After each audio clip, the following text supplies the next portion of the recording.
പുലാപ്പറ്റ് ശ്രീ കുറുമ്പ ഭഗവതി ക്ഷേത്രം താലപ്പൊലി മഹോത്സവം ഭക്തിസാന്ദ്രമായി സമാപിച്ചു. നൂറുകണക്കിന് ഭക്തർ പങ്കെടുത്തു. പുലാപ്പറ്റ് ശ്രീ കുറുമ്പ ഭഗവതി ക്ഷേത്രത്തിലെ ഈ വർഷത്തെ താലപ്പൊലി മഹോത്സവം ഭക്തിനിർഭരമായ ചടങ്ങുകളോടെ സമാപിച്ചു.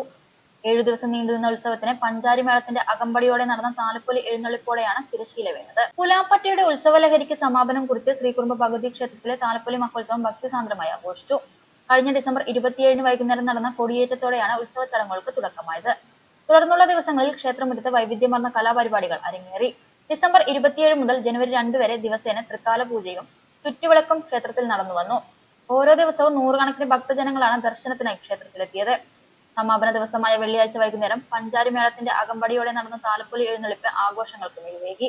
ക്ഷേത്ര സംരക്ഷണ സമിതി ഭാരവാഹികളായ CP കുട്ടിശങ്കരൻ, ജയദേവൻ, രാമചന്ദ്രൻ എന്നിവരുടെ നേതൃത്വത്തിലാണ് ഉത്സവ പരിപാടികൾ ഏകോപിപ്പിച്ചത്. നാടിന്റെ നാനാഭാഗങ്ങളിൽ നിന്നുള്ള ഭക്തജനങ്ങളുടെ സജീവ സാന്നിധ്യം കൊണ്ട് ഇത്തവണത്തെ താലപ്പൊലി മഹോത്സവം ശ്രദ്ധേയമായി.